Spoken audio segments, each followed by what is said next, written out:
K. Morris, and you are about to embark on the next Pioneer Knowledge Services Because You Need to Know, a digital resource for you to listen to folks share their experience and knowledge around the field of knowledge management and nonprofit work.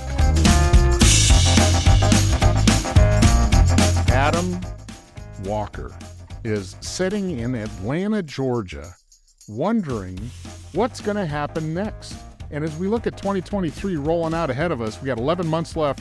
What's on the agenda, Adam? What's happening? Man, a lot. For me, personally, a lot of reading, a lot of writing, a lot of learning, working on some skills, working on Mandarin right now, and a whole lot of podcasting. Mandarin. Are you going to podcast in Mandarin? What's the... No, I'm not going to podcast. I mean, no, I'm learning how to say, like, I want tofu. Like, I got that. Like, I'm good with that level of Mandarin at the moment. But why Mandarin? What's the driver? What's the ambition there? Oh, man, well, that's a long story. So we have we have 5 kids, my wife and I, and one of our children is adopted from China. We brought him home when he was 2.5. We've been in process of adopting his foster brother that's still in China since 2019, but COVID put a hold on that. I became hopeful that 2023 might be the year we finally get to travel and go pick him up. He's 13 now. So that's exciting. Yeah. So I'll be able to order tofu pretty much. I'll be able to ask where the bathroom is and order tofu, maybe ask where the airport is. Like that, we'll see about that. So, you know. Are you using a favorite software for that education? Yeah. So I'm using a couple things. One is I think it's called Hello. Let me look at my phone. It's called Hello Chinese, which is a fantastic app for learning Chinese in particular. I'm also using Anki for flashcards. If you haven't used Anki for flashcards, it's pretty amazing. And then I'm listening to a book. I've listened to it once already, but I've listened to it again. It's called Learning Mandarin Chinese with Paul Noble. It's pretty amazing. So I spend about 30 minutes a day at minimum on the skill. Lately, it's been more like 40, 45 minutes. Part of my New Year's resolutions is like tracking my time doing things rather than saying I'm going to do this. Oh, wait a minute now. Tell me about this. Tell me about this tracking time. Shameless plug. I just wrote a blog post about this on my blog at adamjwalker.com. And so now I realized that historically I do pretty terrible, like saying like, I'm going to do this, or I'm going to write this book, or I'm going to do this or whatever. If I just say like, I'm going to spend X amount of time doing this thing, and then I've got a timer on my phone home screen that I can use and time it. And then I have a Google sheet where I'm logging all my time, then I'll actually do it. I decided I was going to do essentially 3 things. I'm going to time track 4 things actually this year. One is I want to read for an hour a day. So I've been doing that. I want to write. I've been working on a book about podcasting. So I want to write 15 minutes a day in that book. I want to learn a skill. Right now it's Mandarin for 30 minutes a day. And I want to play video games for less than an hour a day. That's the other. I mean, I don't usually play for an hour a day, but I do get on with my friends and I can lose track of time occasionally. And my kids go to bed early and I don't necessarily. Well, the time tracking is an interesting formula, and you bring up something that refreshes an idea that I had planted in my brain probably 2-3 years ago, where I was talking about as a self-employed business person, I hated to do the bookkeeping. When I first started out in a business, my first one a long time ago, I would just have like a box of all the stuff, you know, the receipts and all that jazz. And then I would just at the end of the year go to the accountant and here you go, have fun, see you later. So his advice was everybody's got that part that they don't like, that they really begrudgingly know they have to do, but they spend all their energy fighting doing it. He said the best thing in his application is if you have an egg timer and just set it for 60 minutes. He said you can do anything for 60 minutes, and there's a psychological trigger somehow that says, oh, I only have to do this for an hour, or 30 minutes, or whatever the bucket you want to put that. And it kind of gives you permission to just say, okay, I'm going to do what I can in 30 minutes or whatever the time block is. And then that's... Well, and not only that, but the flip side is also true. So in his book, Atomic Habits by James Clear, he talks about how if you're having trouble starting something, commit to the first 2 minutes. Like I'm going to start, I'm going to do it for 2 minutes. And what you'll find is by the time you're 2 minutes in, like it's not a big deal to keep going. And so like whether it's exercising or writing or going on a run or whatever it is, like commit to 2 minutes and then you'll almost always go beyond that. So what do you think the psychological gunk is in our brain that keeps us from just doing something that simple? What is it? Man, I wish if I knew that, I would be a world famous author and speaker and coach and I would be super rich. That's what happened. I didn't answer that question. So you don't have the answer to the it's- question. I mean, I think it's that we often know what we should do, but we lack the motivation to do it. But then once we're in it, we recognize like this isn't really all that bad at all. Yeah, exactly. It's scary. It's the hurdle of starting is so great, and once you've started, it's like, oh, this is fine. Along with that, let's keep going. I want to find out what your motivation is and how you got started in the world of nonprofit work. I got started actually as a teenager. I started my first nonprofit as a teenager. I put together like Christian-based youth rallies. I put together, and then we also did like a ministry to people in Little 5 Points, which was kind of a rundown part of the city at the time. It's not now; it's pretty fancy now, but it was rundown at the time to people experiencing homelessness. So we'd get on there and we'd give them like coffee in the winter and blankets and pillows and stuff. We had like a little coffee shop thing that we did a couple nights a month as well. And then that just kind of turned into like just a passion for doing good. So at one point I tried to start a church, which I don't recommend doing. That's terrible idea.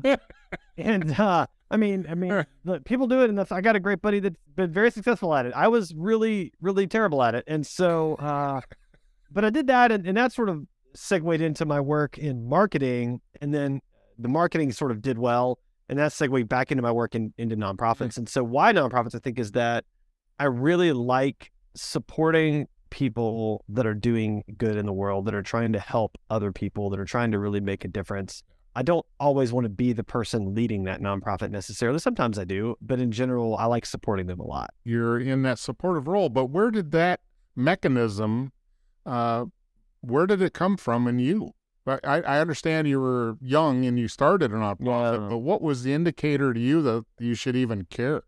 Was it a parent? I mean, maybe. I mean, like my mom's a pretty good example. I mean, she had a lucrative law practice and decided to make no money and become a judge instead. And so to impact people's lives, and she's made a profound impact on so many people's lives. And I know all those stories, growing up. And my dad was always he's the guy rooting for the underdog, whether it's political parties or whether it's like watching the football game. He's like, I just want the underdog to win. Like that's the guy. Like he's always rooting for the underdog. And so maybe that's ingrained in me a bit. And also just I don't know if I would even call it at the time, but a recognition that I had a lot, I wouldn't have said this at the time, but a lot of privilege. Like I recognize like I've got a lot. Like for example, when I was growing up, there was still orphanages, and my dad and I would go to the orphanage and like donate clothes. And it's like, oh, well, there's kids right here in this city that don't have parents or clothes, and like I do. And so I think it's just kind of being exposed to those things and recognizing that there's a lot of people that need some help. So was this influenced because of the urbanism you lived in, do you think? Because a lot of people can live regardless, rural, urban, wherever they are, but seem to have some blinders on to those types of needs, right? So the problem with me is, and I think this is often the problem with a lot of people, is that once you see something, once you learn something, once you know something, you can't unsee it, unlearn it, and unknow it. Once I know as a kid that I can take my prized starter Raiders jacket, which God knows why I had a starter Raiders jacket. I didn't live anywhere near where the Raiders would play, but it was cool, It was cool. But I know it was cool. Yeah, I know as a kid I can take my starter Raiders jacket and I can donate that to a kid in an orphanage, and now that kid has a jacket, and I can look that kid in the eye. Like, you can't unknow that. For us, I mean, we need to expose kids to those things. We need to expose kids to people that are in need and let them know that this could be us very easily. Aspiration and inspiration, and I use those two synonymously, at least in this conversation, is that because there is a spark that basically happens that make people aware of caring. Yeah. The need to do that. Maybe it's a soulful level, maybe it's just a ideological level. I don't know what bucket you want to throw it into, but it's always amazing to me when you find people that care. Right. Yep. Is a humanistic element that I don't know how you teach it, other than observation, and because it's almost like going back to our initial, if you set the timer for 30 minutes, you can do anything. When you tell a kid, and I've had a few kids, so I'm just referring to this in that framework. If you tell a kid, don't do this or go do that or what have you, there's an automatic subconscious maybe trigger that goes off that, oh, well, Dad said I'm not, right, whatever.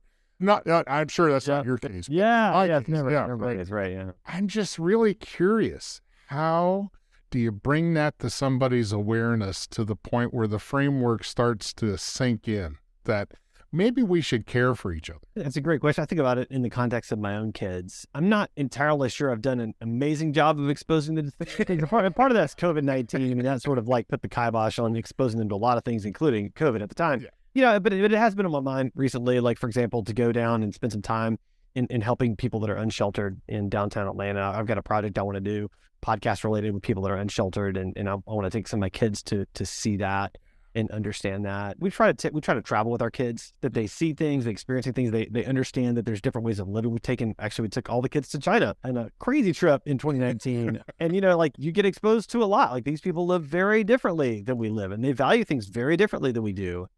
And so I think the more exposure we can offer to other generations, the more we can begin to open their eyes. Agreed. Let's move forward to the time frame where 48 and 48 became something in your target of getting things done. Right. Just quickly explain what it is and how it came about. 48 and 48 is a nonprofit that puts on events with the ideal event being that we build 48 free nonprofit websites in 48 hours. Now, some of our events are smaller, so we might not build a full 48 sites. I think the most we built in one event was probably 61 sites, if I recall correctly. We started in 2015. I got involved by accident. I got a call. I mean, I did. You're just walking down the street, and all of a sudden, in a sewer. I got a call. You know, I've got a buddy. His name's Jeff Hellemeyer. He's big in the marketing space here in Atlanta. We were kind of becoming good friends around 2015, and I was running a company at the time that was a digital marketing company, and we built websites. And so he calls me. He's like, "Hey, do you think we could do an event to build 5 nonprofit websites in a weekend?" I was like, "Yes, no problem. 5 websites in a weekend, done." He goes, "Great. How about 10? Sure. Okay, great. How about 20? Okay, sure. Okay, how about, can we do, like," so he just kept writing. He finally gets to 50. He's like, "Can we do 50 websites a week?" I was like, "Yes, but you have to stop there. Like, you got to stop." He goes, "All right, we'll back it down to 48 and we'll call it 48 and 48 because it's 40 websites in 48 hours. So I said, "Yes, like, I will help you do this." And I signed on thinking, like, I'm volunteering to help you start. You're starting this thing. I'm going to volunteer. It's going to be great. So we get to the first meeting, and, you know, Jeff's gathered a bunch of people, and these are a bunch of people I don't know, and a lot of them, I mean, just to be very transparent, like, I'm running a very small web design company. These are people who have had much larger careers than I have at much larger companies, much more esteemed. And we're sitting in the room, and Jeff's like, "All right, we're going to get the meeting started. You know, I'm Jeff Hellemeyer. This is my co-founder, Adam Walker." Oh, okay. I guess I just co-founded. Well, that's cool. Let's do that. Like, that sounds great. So we did it. You know, we pulled it off in 2015 with an Atlanta event. The next year we decided, like, hey, we did it in Atlanta with our friends. It worked. Can we do it in another city where we don't have friends? So we did it in Atlanta and New York the next year. And then we expanded. At some point before COVID, I think we were in like 6 or 7 cities. It was fantastic. And I spent a very little bit of time as the executive director. And thankfully, it just wasn't a great fit for me. We now have an executive director, Seema, who's amazing and does a fantastic job running the agency. And I can kind of go back to that role of just being a, like, super volunteer, like, rah-rah cheerleader kind of dude. That's my current role. We went from the recommendation, don't start a church, but now we're on the other side of that. Yeah, start a nonprofit. So, well, for sure. How easy was the process for those out there that don't know how to create a nonprofit? Well, how easy or hard was it? In all fairness, we found a volunteer that was a CPA that knew the process for starting a nonprofit, and she was just amazing and took care of basically all the heavy lifting. I feel like if you're trying to start a nonprofit that really has some heart behind it and you've got some kind of network, you can probably find someone like that. I don't believe that starting a 501c3 is necessarily all that difficult, but there are some hoops to jump through that you just need to be aware of. What would be your recommendation for someone that does have a passion and has a caring for somebody in the world that wants to help? If they wanted to start a nonprofit, what would be your top 3 items they need to start with? Okay, so first I would say don't. I mean, listen, I'm being completely serious. If you are thinking about starting a nonprofit and there is any possible way you can be talked out of it, you should be talked out of it. Starting nonprofits are for people that are so compelled and so passionate and so willing to overcome every obstacle that they cannot not do it. I'm just saying, don't do it unless you have to do it, and then do it and dive right in. So commitment. Apparently commitment is... Well, commitment, passion. I mean, tsunami of will comes to mind. Like, I don't, it's just hard. Like, you just have to know that. It's hard. Every turn is difficult. Fundraising is hard. Every piece of it is hard. And you have to be willing to embrace that and walk through that. It's much harder, in my mind, to start a nonprofit than it is to start a for-profit. I've started many of both, and starting a nonprofit is much more difficult. And much more taxing on you as an individual. So just know that going in. So what was the question? It was three things about... Three things. So commitment to embrace the terribleness of the void all by yourself. I get that. All right. Yeah. There's three things I would tell you. Like, is that okay? I think the second is you've got to be able to explain what you're doing in a simple, compelling narrative. Nonprofits are just terrible at this. Like, if you go to for example, I was on the marketing committee for a local nonprofit that shall remain unnamed. And it's one of the best known local Atlanta nonprofits that there is, founded by an extremely well-known, reputable person. And I'm on the marketing committee. So I sit down with the head of marketing for this nonprofit and I say, okay, listen, I've known about this organization for literally years. Since I was a child, I've known the name of this organization. Please tell me what you do. Okay, that literally was I've known about you for 30 years. Tell me what you do. She got in front of a whiteboard and spent 15 minutes mapping out this. I left there still having no idea what they did. No clue whatsoever. This is the head of marketing for a very reputable nonprofit. You've got to be able to tell somebody. I mean, it goes back to that elevator pitch. I know that's cliche. Yeah, I know. Yeah. But come on, you've got to be able to say what you do very simply, very quickly. Like, it's absolutely critical. So that's number two. I would guess the first thing that raises a red flag in your marketing mentality is if you got to rely on a whiteboard, that's bad. That's bad. That's not good. I'm saying, and I've been a part of a lot of nonprofits, and the majority of them cannot express what they do in simple terms. Another great example. Wow. So we're at the first 48 and 48 event. It's 2015. My son, who I believe at the time was 8 years old, is there. So we got the kids involved. And we put in a video. I forgot the video to say. We put a video camera on him. Hey, what is 48 and 48 about? My 8-year-old could explain it to the camera impromptu without me having coached him whatsoever.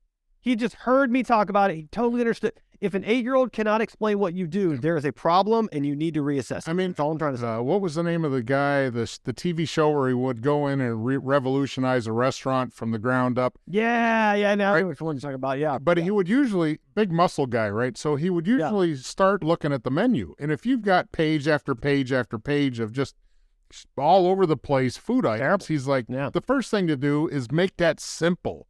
Get it down to a few things you can knock out of the park and be happy with that. So it's almost like that. You have to have it concise and easily understandable. And that's not always easy to do if nobody's driving. No. It's incredibly hard to do. In fact, it's one of the most difficult things to do in marketing is to take the complexity of an organization or an idea or a movement and turn it into something that's bite-sized and tangible and simple. So number two, that's number two. So number three, I think that's number two. Number three, I would just say build the right team. Build the right team, gather the right volunteers. You're only going to be as good as the people that surround you. So whether those are volunteers or sponsors or benefactors of some kind or staff or whatever they are, just build the right team for that right moment. I mean, great example, 40 and 48 is a perfect example. Like, so Jeff knows so many high-level people. It's to this day, it astounds me, his network. So you could have asked any one of a ton of people with a ton of reputation and weight and power and authority and money and all these things that I don't have. And he could have asked any one of them to start 48 with him. But he strategically asked me specifically because I ran a company that built the type of websites that we needed to build. So I had the expertise to go, okay, this is the infrastructure. Within a pretty short amount of time, I mean, I think it was 8 months maybe of planning, I was able to come up with an entire operation system to make it all work. Here's what we need from the nonprofits. Here's the sign-up process. Here's the questionnaires we're going to give them. Here's all the stuff that we're going to have for the teams. Here's what the teams. Here's how the team should be built. We need a graphic designer and this and this and this. And I could put it all together. because I'd already been doing it for a bunch of years at that point in time. He brought in the right team, and I was one of those team members, and it's been pretty great. Back this up. Let's go back to square one. We've walked through the initial process, the pain points, and the 3 things you need.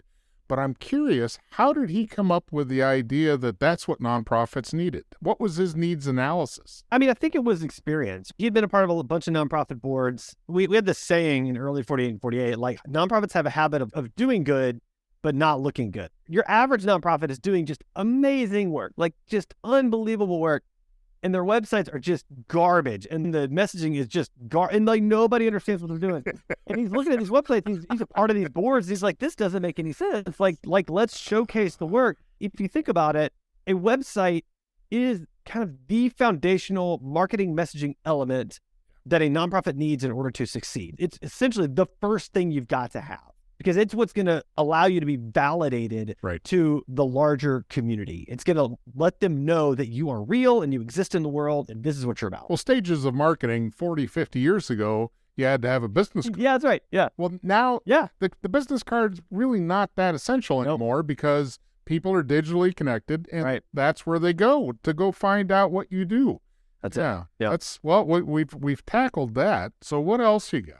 What's on the future? Well, I mean, for me, the future is always some kind of entrepreneurship, probably. Like I've got a couple of companies that I'm trying to grow right now, and I'm always thinking about others that I can start, but I've only got so much time and so many resources. Yeah. So you want me to talk about that? Is that you still got a finger in the pie of 48 and 48? Yeah, mostly in a support role. So I'm on the board. Okay. So I help essentially just give advice when advice is requested. I have no direct operational role. And our executive director, Seema, is fantastic. She's just done a phenomenal job. So I basically try to support her and stay out of the way is really my main goal. Yeah. I do offer tech support during the weekends. So I hop on Slack and answer tech questions during the weekends. And that's super fun. Going from marketing and or website development to vocal connections with people on a podcast. Where'd that come from? Do you have a radio background? No. I got 2 stories for this that explain how I got to where I am, like with this whole podcasting. Is this a carryover from the church thing that you just? Oh no, not. So 2 events happened. One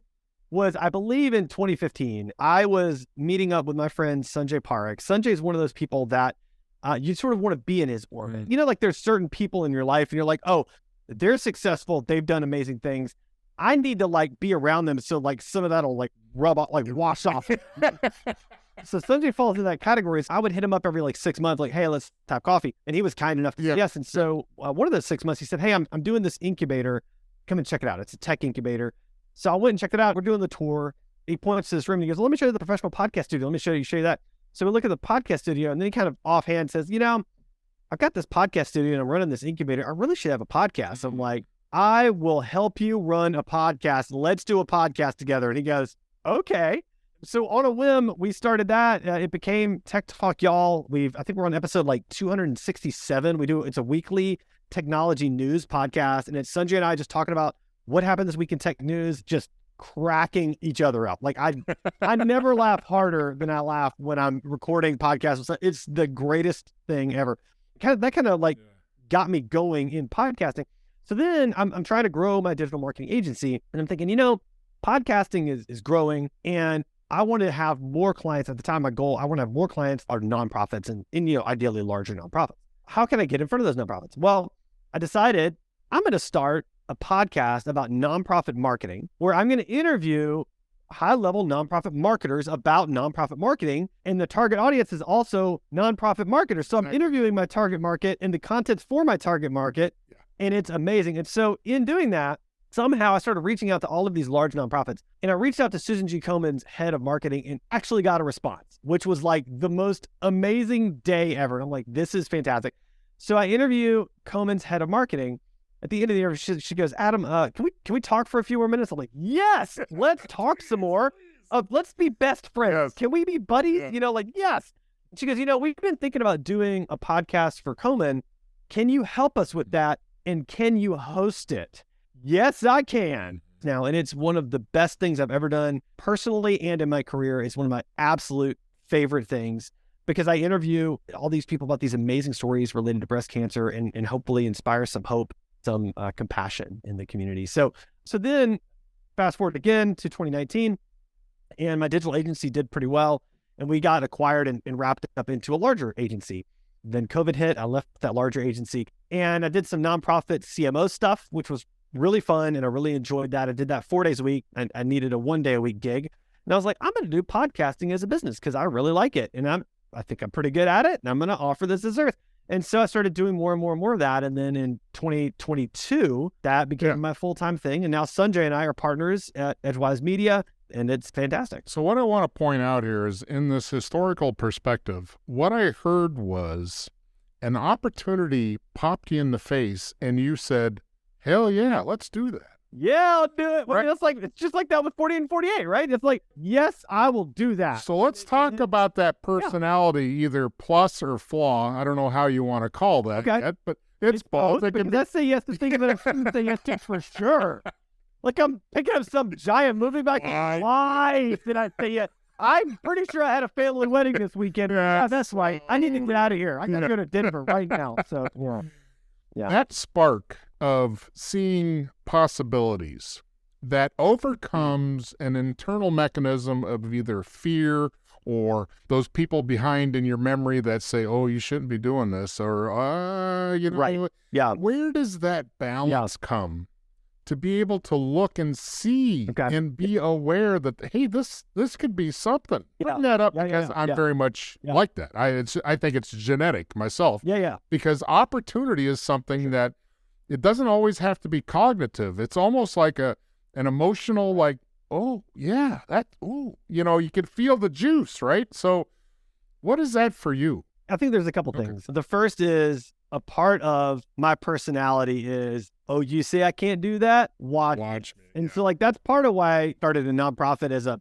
high schooler, because I'm like, what? You said I get, like, oh, I got this. Like, we started the nonprofit in high school, we raised like $30,000 for some stuff. We had a bank account. We were 501c3. Like, we were legit. Like, it can be like, watch me do this. So that's part of it. The other part of it is, I think you have to recognize that there's certain people in your life that can help you get to where you want to go. When they open a door to an opportunity, you would be insane not to say yes. So, for example, if somebody other than Sanjay had said, like, they're going to do a podcast, and maybe it's like somebody that, that is not anywhere near where he's not the entrepreneur Sanjay is, he's not as ambitious or whatever else, I probably would have said no, because it's not about the podcast, it's about the person. And so for me, it was like, oh, I get to hang out with Sanjay every week and learn from him and talk, and like, we could be buds. Like, oh yeah, let's do that. And now he's one of my closest friends. And same thing with Jeff. Like, at the time, Jeff and I were just, with 40 and 48, we were like just becoming like pretty decent friends, but we could like hang out all the time now and like do this thing together. And like, because of that, I ended up being able to Jeff and I traveled to London together. We traveled to New York together a bunch of times. We took two of our sons to New York with us. Like, we did all these amazing things and all these amazing adventures. And now he's also one of my very closest friends, just because I said yes to the opportunity that would put me in his orbit more often. And it's been one of the greatest things I've ever done. I mean, both those were. So is entrepreneurship something that is a family trait? I mean, yeah. So my mom was a lawyer. She started her own law practice. She did pretty well at it, I would say. She did a little bit of real estate stuff. She did pretty well at that as well. She kind of had that example. Mindset, right? Yeah. And then, my dad, he was not an entrepreneur, but he was a leader in corporate America. And I got to kind of experience, but like when he was working full time, he was pretty high up at Bell South Mobility, which became AT&T or whatever. And so he had a car phone back when like no one had a car, like nobody had a car phone, in the early 80s. And so I still remember like he'd pick me up from school and we'd be riding home and he'd be like on conference calls, like he's the boss, like telling people like, well, let's do this, let's not do this, let's do it. And so you learn a lot just by absorbing all type of stuff, So I think I learned a lot of leadership stuff from kind of overhearing my dad in those conference calls, and certainly learned a lot of entrepreneur. I mean, my mom is hard. Like, mom's like, let's go on an adventure. And I'm like, okay, let's go get lost and go on an adventure. That sounds great. It's a lot of entrepreneur stuff from her for sure. Yeah. I'm going to tip the hat towards your dad and that technology access that you had. Yeah. Might have planted the seed of technologies like really cool, man. Listen, I was the kid whose dad had a phone in his car, and that was like, I'd be on the way home from school. Yeah. Hey, I want to call all my little friends on the street and see if they're home so I can let them know I'm going to be home in a couple of minutes. I'm calling you from the car. The car. I know. That was it. Thank you for sharing and giving us a glimpse of what has led you on the path, or at least been on the side or in the way or in the pathway itself, that created all these opportunities for you, and that you've got the continual observation skill to just keep plugging away, go back to that first big thing you said about that start a nonprofit. You've got to have that, the ability to suck it up and just keep moving, Yeah, that compulsion to do it no matter what. Compulsion to do it. No, like that. You have to have that, like, oh, you think I can't do this? You think I won't succeed? I got this. That's got to be your mentality. Well, thanks for sharing that all today, and let's have another conversation soon, I say. Yeah, this is fun. Let's do it again, for sure. You have just finished our latest Because You Need to Know, a public service of Pioneer Knowledge Services. Please join us on LinkedIn and find us at pioneer-ks.org.